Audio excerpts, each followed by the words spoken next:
म्हणून वारंवार समजा या सरकारच्या डोक्यामध्ये जो किडा राजकारणाचा घुसलेला आहे, प्रत्येक गोष्टी राजकीय दृष्टिकोनातून बघतात असतील तर हे सरकार महाराष्ट्रासाठी भूषणावं नाही. नाना, बदलापूर असेल किंवा मालवणच्या दोन्ही घटना भावनिक आहेत, त्या राजकारण करण्याच्या नाहीये, पण त्याच्यामुळे राज्यात एक अनरेस्ट तयार झालाय आणि त्याचा फटका सरकारला बसू शकतो असं तुम्हाला वाटतं का? सरकारचं पाप आहे. कायदा सुव्यवस्था सांभाळण्यामध्ये सरकार अपयशी ठरलेलं आहे. म्हणून या नराधामाला या पद्धतीची संधी मिळते आणि म्हणून बदलापूर सारख्या अनेक घटना महाराष्ट्रात सातत्यानं ज्या होतात त्याच्यामुळे झालं. हे सरकारचं अपयश आहे. पण मालवणची घटना ही सरकारच्या भ्रष्टाचाराचं आणि कमिशनखोरीचं उदाहरण देणारी घटना आहे. छत्रपती शिवाजी महाराजांची प्रतिमा लोकसभेच्या निवडणुकीच्या पहिले तिथं घाईगर्दीनं लावणं, एखादा नवशिकाऊ मूर्तिकाराला ते काम देणं, तो आपल्या संबंधातला असला पाहिजे. 236 कोटी रुपये त्याच्यावर त्या सगळ्या याच्यावर खर्च करणं. गडकरी तर फार ते पुलकरीच म्हणतो आपण, त्यांचं नाव बदलवलं. ते परवा म्हणत होते त्यांचे पुलं पडतात आहे आता अलीकडे.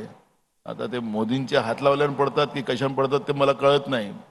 पण इव्हन वाराणसीमध्ये पूल मागच्या वेळेस पडलेला होता, आताही कुठे कुठे पूल पडत राहतात.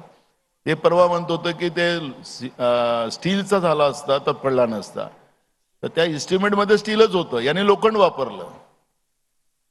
मग हे सरकार आंधळं आहे, बहिरं आहे का, झोपी गेलं आहे का, पण कमिशन खाणार आहे, भ्रष्टाचार आहे, तुम्ही काही करा. 2-2.5 कोटी रुपयाच्या वरचा खर्च नाही आहे, पण 236 कोटी रुपये यांनी खर्च केलेत. तर याच्यामुळे भ्रष्टाचाराचा वास येतो आहे. त्याला राजकारणाचा विषय नाही आहे. पण छत्रपती शिवाजी महाराज हे आमच्या राज्याचं दैवत नव्हे तर जगाचं दैवत आहे. त्याला मानणारा मोठा वर्ग आहे. त्या छत्रपती शिवाजी महाराजांच्या नावाने प्रतिमा बांधायची आणि त्यांचं कमिशन खायचं, हे कमिशनखोर सरकारचा खरा चेहरा हा या निमित्तानं पुढे आलेला आहे.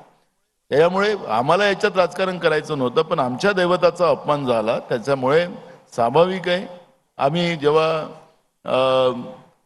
परवानगी मागितली,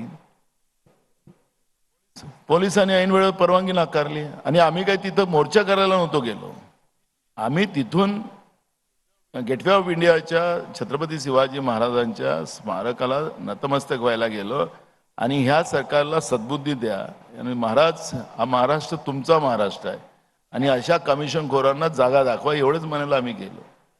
त्या दिवशी पोलीस प्रशासन सांगितलं की यांना परवानगी द्यायची नाही. म्हणजे मुंबईच्या रस्त्यावर 2 पावलंही चालायची आता परवानगी राहिली नाही. आम्ही तिथं जाऊन काही गोंधळ घालत नव्हतो, शांततेनं काढलेलं आम्ही.